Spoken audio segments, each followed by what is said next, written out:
में भी बैठे हैं, मुकुट तो सबका ही टेढ़ा होना है।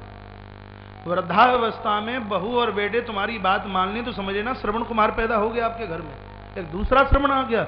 नहीं तो वर्तमान समय में बाप रे बाप बड़ा मुश्किल लगता है। पहले एक आवाज लगाते थे और बच्चे दौड़ कर आ जाते, बच्चे की मम्मी दौड़ के आ जाती, रिश्तेदार भी दौड़ करके आ जाते। क्यों आ जाते? क्योंकि उस समय तुम्हारा मुकुट सीधा था। इसलिए बुढ़ापे में तो आपने कुछ कहा, बच्चों की बात छोड़िए, 7 भामर पढ़ने वाली पत्नी भी आंखें दिखा देती है। ऐसा क्यों होता है? क्योंकि मुकुट टेढ़ा हो गया है। इसलिए महाराज का मुकुट टेढ़ा हुआ और गोस्वामी जी लिख रहे हैं कि श्रवण समीप भये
गुरुदेव वशिष्ठ के पास पहुंचे।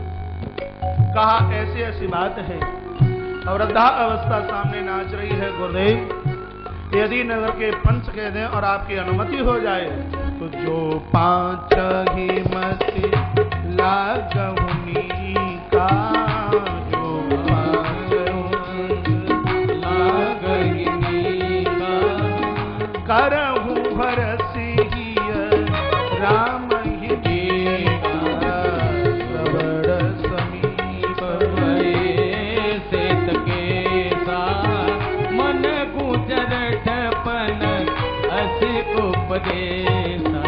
रामचंद्र भगवान जय। गुरुदेव के पास में पहुंचा गया। गुरुदेव ने कहा कि कल राम को गद्दी का मालिक बना देंगे, पूरे नगर को नवीन वधू की तरह सजाया जाए। सब जगह सूचना पहुंची। रात निकली, प्रातः हुआ। देवता लोग रोते रोते माता सरस्वती के पास पहुंचे। हा हे देवी, हमने तो ये सोचा था कि प्रभु दुष्टों का उद्धार करने के लिए, धर्म की स्थापना के लिए गए हैं, लेकिन वो तो अयोध्या की गद्दी पर बैठने को तैयार हो रहे हैं। इसलिए माता कुछ भी कीजिए, राम की गद्दी नहीं, राम का वनवास होना चाहिए। सरस्वती माता बोली मैं तो नहीं कर सकती। देवों ने चरण पकड़ लिए, बहुत आग्रह किया। तो रात्रि के समय माता सरस्वती श्री अवध में आई है और एक एक स्त्री को, पुरुष को देखने लगी। एक ऐसी स्त्री मिल गई जो 3 जगह से टेढ़ी थी। समझ रहे हैं कौन है? नाम मंथरा मंदमती के कही चेरी के। अयोध्या कांड 2 नंबर 12। आज सब पिटारी ताही करी गई गिरा मत पे। 3 जगह से टेढ़ी मंथरा। ये जीव ही 3 जगह से टेढ़ा है। ये जीव कामी है, ये जीव क्रोधी है और ये जीव लोभी है। जिसके जीवन में 3 दोष होते हैं, माता सरस्वती उसको अपयश का पिटारा बन करके चली जाए। इन 3 दोषों से ही तो बचना है। आगे आप सुनेंगे राम वनवास में 3 ही दोष नहीं सामने चल के आए। प्रातः जागी है, आई है, नगर सजा है। पूछने लगी कि आज से वो महारात्रि है नहीं, दुर्गा अष्टमी भी नहीं है, फिर ये उत्सव कौन सा है? सो नगर को इस ढंग से सजाया गया। किसी ने कह दिया माता कौशल्या का बेटा राम गद्दी का मालिक बनने वाले हैं, कल राम को गद्दी का मालिक बना दिया जाए। देह में काटे खून नहीं रहा। राम की गद्दी की बात सुनकर के मूर्छित हो गई। राम प्रकाश है, मंथरा अंधकार है, और अंधकार कभी नहीं चाहता कि बाहुल्य प्रकाश का हो। भगवान सुंदर विचार है, मंथरा मंद बुद्धि है, मंद बुद्धि नहीं चाहती कि विचारों का साम्राज्य इस धरती पर हो। चली है मंथरा कहां, वो समझ लिख रहे हैं कि भर तू मां तो पही गई बेलखानी, भर तो मां तो पही गई बेलखानी, का अनमन हंस गग घसरानी, भर तो मां तो पही गई बेलखानी, का अनमन हंस गग घसरानी, उतरो देगी न लेगी उतासु, उतर देगी न लेगी उतासु, नारे चरित करी नारगी आंसू, नारे चरित कर नारगी आंसू, भरत मातो पगी बेलखानी, कान मन हंस गग घसरानी, भरत मातो पगी बेलखानी, कान मन हंस गग घसरानी। बोलिए रामचंद्र भगवान की। ये गोस्वामी जी के मुंह से निकली हुई ये चौपाई मुझे बहुत प्यारी लगती है और मैं बहुत आदर इस चौपाई का करता हूं। गोस्वामी जी को पता था कि लोग माता कैकेयी को गालियां देंगे, ये सब घटना घटने के बाद, इसलिए गोस्वामी जी ने यहां कैकेयी शब्द नहीं लिखा, यहां लिखा है भरत मातु पे गई। यहां कैकेयी शब्द भी गोस्वामी जी लिख देते, लेकिन भरत मातु शब्द लिखा है। क्यों? इसलिए क्योंकि भरत हैं साधु और कैकेयी माता उस साधु की मां है, और जो संत की मां है वो कभी उल्टा पुल्टा नहीं कर सकती। ये तो सब भगवान की ही इच्छा से होने वाला है कि जो ये हुआ अवध में वो सब राम जी की इच्छा से। कथा आती है, एक समय की बात थी, मैया अपने बच्चों को लेकर कैकेयी माता उद्यान में गई है। बच्चे खेल रहे थे और कैकेयी माता की आंखें प्रभु राम ने पीछे से बंद कर ली। कैकेयी मां बोली, चारों में से कौन सो है? राम बोले, तेरे रागम के अलावा और कौन है सके? कैकेयी माता ने कहा, पुत्र आंखें पसीज गई हैं, दर्द हो गए, आंख खोल दे। राम बोले, मैया ऐसे आंख में खोलने वाला नहीं, मुझे कुछ चाहिए। कैकेयी माता रो पड़ी, कहा, पुत्र यदि तू प्राण भी मांगे तो मैं दे दूं, ऐसा क्यों बोलता है? मुझे कुछ चाहिए, बोल क्या चाहता है? प्रभु राम की आंख भर आई और कहा, हे मेरी मां, कुछ समय के बाद मुझे पिता अयोध्या का राजा बनाने के लिए जाएंगे और मैं अवध का राजा बनने के लिए नहीं, मैं दुष्टों का मर्दन करने के लिए धरती पर आया हूं। हे मां, तू पिताजी से मेरे लिए 14 वर्ष का वनवास मांग लेना, बस मेरी मांग इतनी सी। माता कैकेयी बोली है, पुत्र राम, एक क्षण के लिए भी मैं तुझे न देख पाऊं तो मुझे भारी कष्ट होता है, परेशानी होती है, और 14 वर्ष के लिए तू मेरी आंखों से ओझल हो जाए, मर जाऊंगी, मैं जीवित नहीं रह सकती। प्रभु राम ने कहा, माता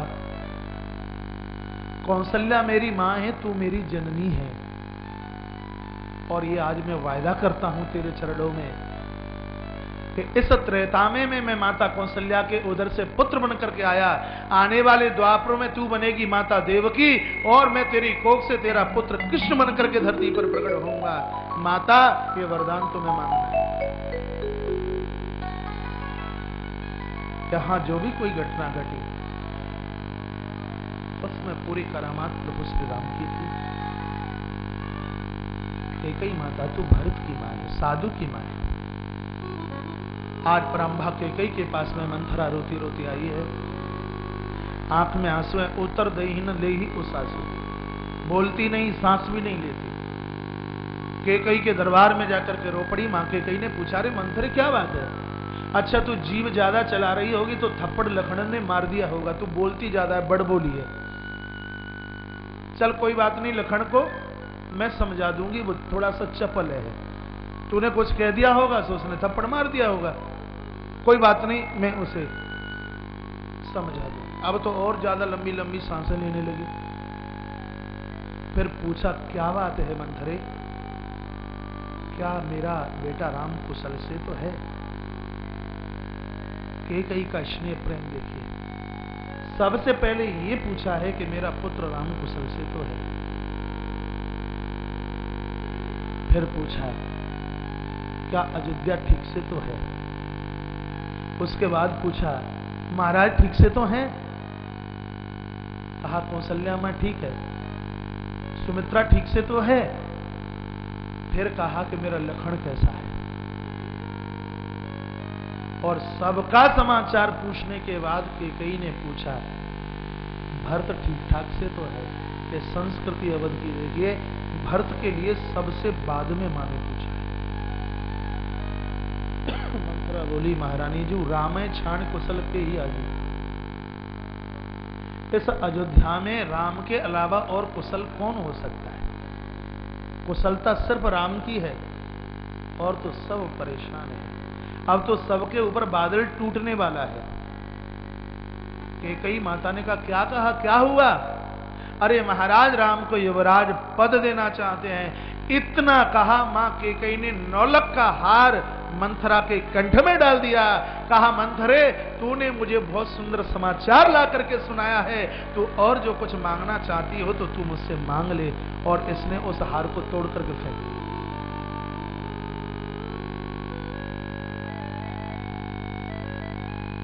नारी चरित जिम डारे आस, अपना पूरा पाठ मंत्रा में लिखा। और क्या बोली, महारानी जी यही तो तुम्हारा भोलापन है, यही तो तुम्हारा सीधापन है। बस मैं तो इसी बात से दुखी हूं, महाराज ने तुम्हारे विवाह के साथ मुझे संग भेजा। ये मंत्रा दहेज में आई है। उधर हस्तिनापुर में कमर मटकाने वाला वो शकुनी भी दहेज में ही आया था। ये दहेज की सौदा ज्यादा गड़बड़ करती है, इसलिए बच्चों को बेचना मत। इधर मंत्रा दहेज में आई, अयोध्या का चौपट कर दिया। उधर शकुनी साहब दहेज में आए, महाराज कौरवों के यहां कोई रोने वाला नहीं छोड़ा, दहेज में। बोलती है कि मैं बाजार में सुन करके आई हूं, जिस समय रामगद्दी के मालिक बनेंगे माता कौशल्या राजमाता होगी, और तुमको बंदी बना करके दासी बना दिया जाएगा। इतना कहा कि मां केकई ने खींच करके थप्पड़ इसके मुंह में मारा, तो धड़ाम से नीचे गिर। पापिनी, तेरी इतनी बड़ी हिम्मत, तू मेरे घर को उजाड़ने के लिए चली आई है? बहुत डांट लगाई, बहुत डांट लगाई। और क्या कहा मां केकई ने, इस पूरी सृष्टि के कोने कोने तक कौशल्या जैसी मां ना तो अभी तक हुई है और ना भविष्य में होने वाली है। ये प्रमाणित केकई करती है, स्टैंप केकई लगाती है, माता केकई नहीं।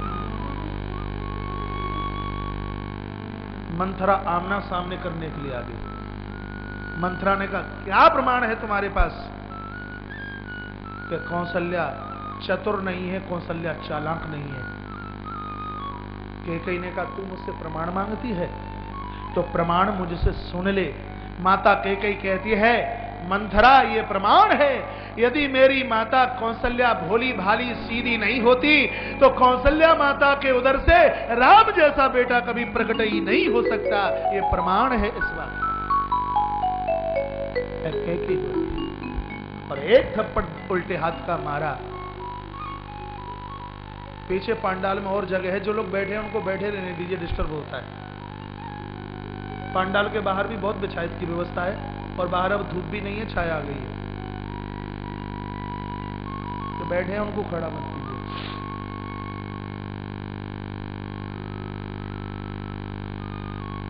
बहुत रोई मंथरा। तब केकई को लगा बेचारी गरीब है, अनाथ है, और मैंने बिना कारण के इसको थप्पड़ मार दिया। कंधे से हाथ लगाया, और कहा मंथरा बुरा नहीं मानती, तू मेरी ही तो है। तूने ऐसा कहा, मैं अपने आप को संभाल नहीं पाई। मंथरा बुरा मत मानना। मंथरा ने हल्की सी आंखें खोली और बोली है, महारानी जी, कोई राजा हो, कोई रंग हो, हमें चेरी के अलावा और क्या करना है। आपका नमक खाया था तो सोचा नमक हरामी क्यों की जाए। देवता पहुंचे माता सरस्वती के पास और कहा काम बनने वाला नहीं है। मां सरस्वती को बोला कि कई मां की जीभ पर बैठ जाइए। सरस्वती माता आई और मां केकई की जिह्वा पर बैठ गई। कब बैठी? जब केकई ने मंथरा को स्पर्श किया। मंथरा दोष है, दोषों को क्षमा मत कीजिए, दोषों को तो खत्म कर दीजिए। दोषों को माफ नहीं करना, क्षमा नहीं करना। लोग कहते हैं थोड़ा सा ही तो है, कोई ज्यादा बड़ा नहीं है, छोटे थोड़ा सा ही तो सब गड़बड़ कर देगा। गोस्वामी जी ने लिखा कि नरक मांग लेना, कुसंगति मत मांगना। केकई को राम कितने प्रिय हैं, यदि बीच में ये मंथरा चल करके आ जाए तो दूरियां देखिए। बोल दिया कि बरू भल बासन नरक करता, बरु भल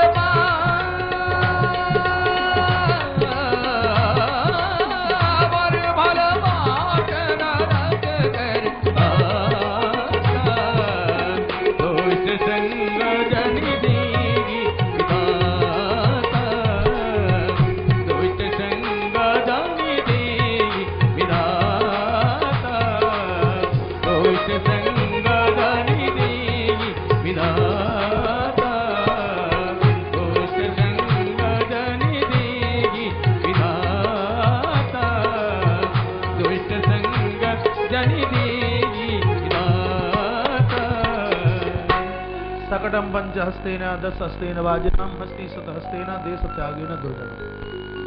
बैल से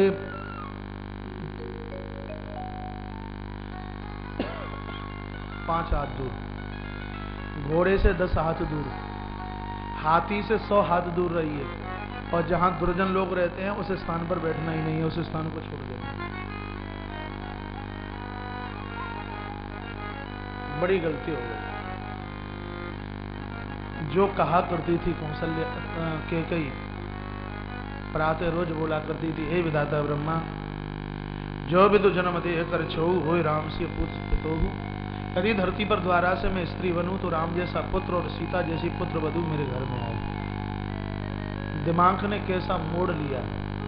सरस्वती माता जिह्वा पर बैठी है, जिसने मंथरा को थप्पड़ मारा और वही मंथरा को पुचकारने लगी। कहती है, मंथरे मैंने बहुत बुरा किया, तू तो मेरी बहन है, मैंने बहुत बुरा किया। सुन मंथरा बात फिर तोरी दहीनी आंख ने तो फरकत मोड़ी। तू बिल्कुल सही कह रही है, सोई तो मैं कहूंगा 3 दिन से मेरी दाहिनी आंख क्यों फड़क रही है। 5 मिनट पहले कुछ नहीं फड़क रहा था, 5 मिनट पहले कुछ नहीं फड़का, बोले 3 दिन से मेरी दाहिनी आंख फड़क रही है। सोई तो मैं कहूं कि मैं परेशान क्यों हूं। क्या कहा कि मुझे दासी बनाया जाएगा। मैं बाजार से कोई ला करके खरीदी गई नहीं हूं। कुछ भी हो, मैं राम की गद्दी नहीं होने दूंगी, मैं राम को राजा नहीं बनने दूंगी।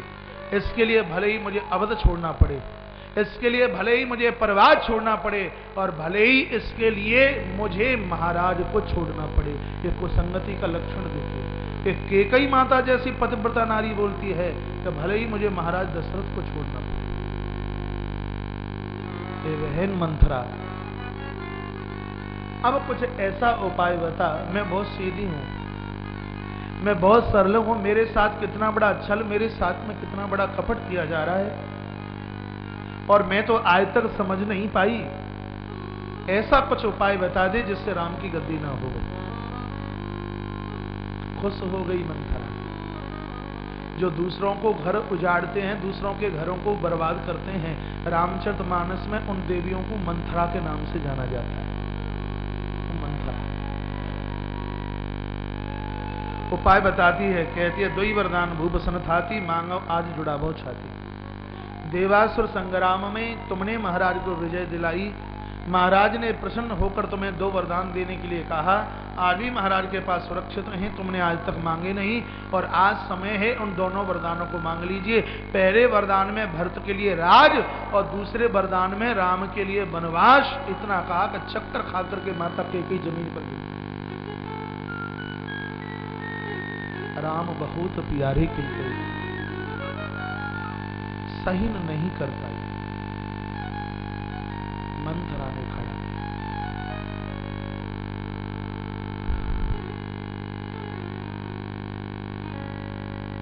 कहा, महारानी जी, माता पिता वही सक्षम है जो अपनी औलाद के लिए कुछ करे। तुम्हें महाराज दशरथ की चतुराई का पता नहीं चला? भरत शत्रुघ्न को ननिहाल भेज दिया और उनके न होने पर राम को गद्दी का मालिक बनाया जा रहा है। तुम्हारे कान तक सूचना नहीं है, पूरे क्षेत्र परिक्षेत्र को पता है, तुम्हें जानकारी है क्या? इतना कहा है महाराज, माता ठनक गया कैकेयी।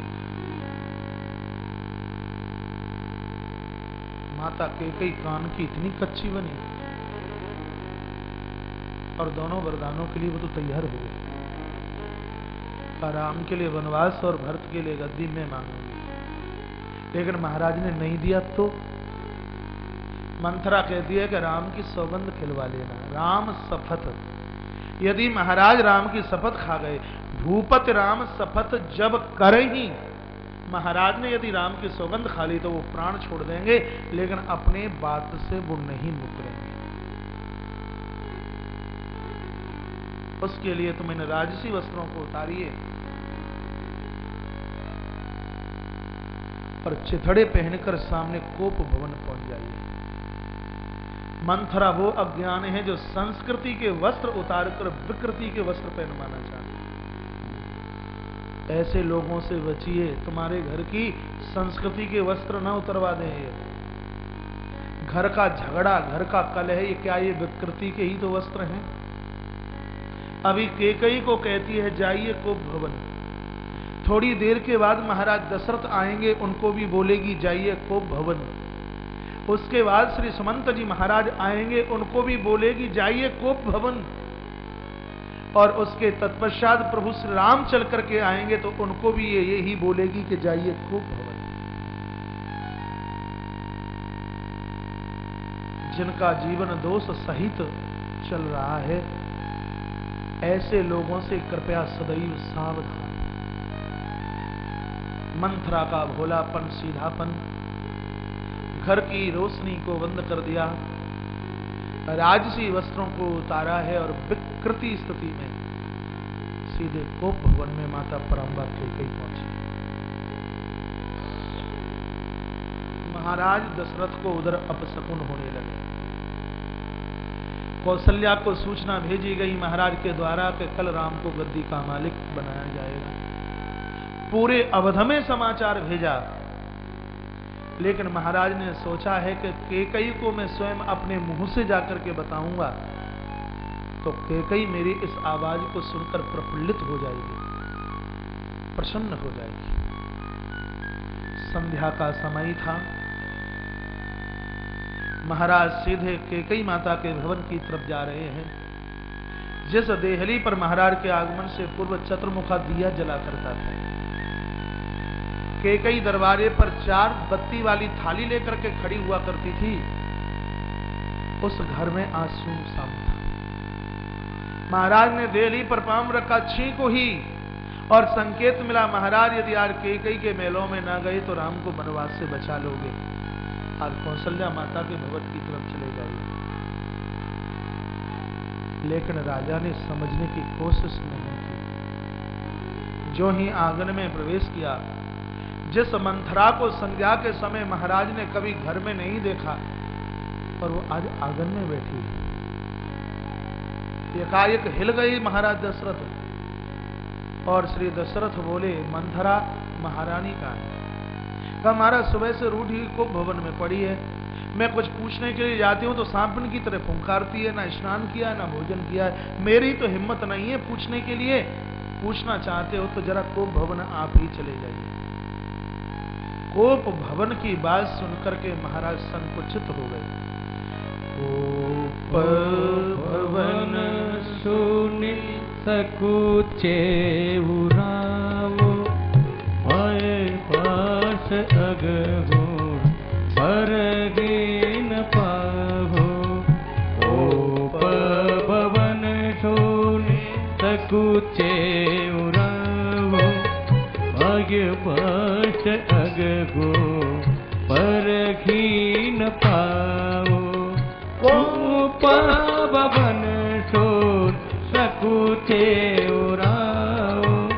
कोप भवन शून्य सकुचे उरावो।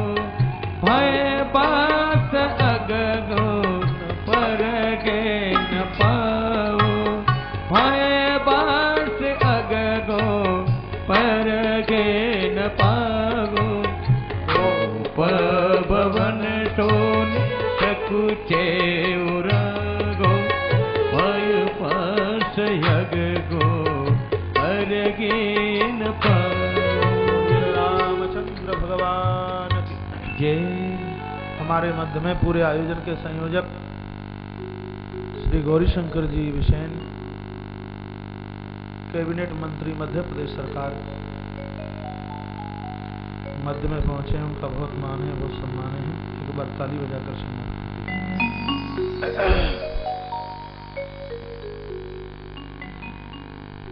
आप सभी बैठे रहेंगे, अभी कथा आधा घंटा और चलेगी। बहुत आनंद आएगा। जहां जिसको जहां जगह है मिल जाए वहीं बैठ जाए। जितने लोग पंडाल के अंदर हैं उतने ही बाहर खड़े हुए हैं। बिछायत की व्यवस्था पूरे ग्राउंड में है, जहां जगह है मिले वहीं बैठ जाइए।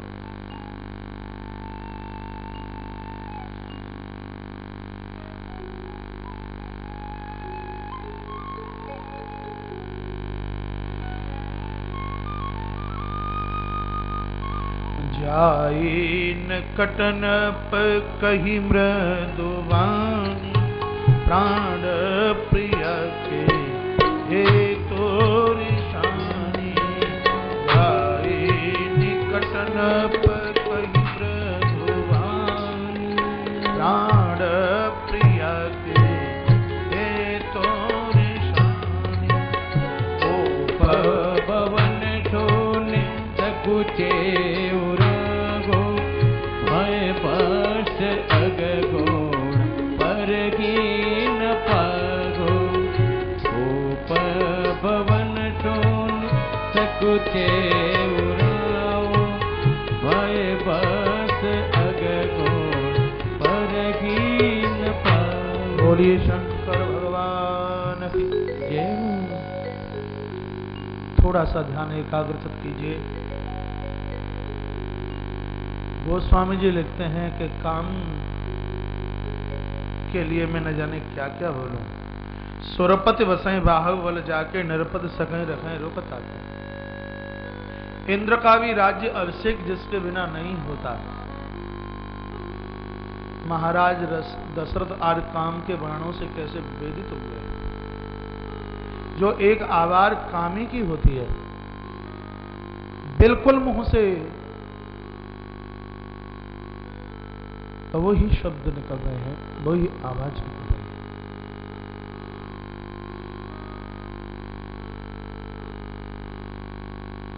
तो मंत्री के साथ साथ फोटोग्राफर भी है।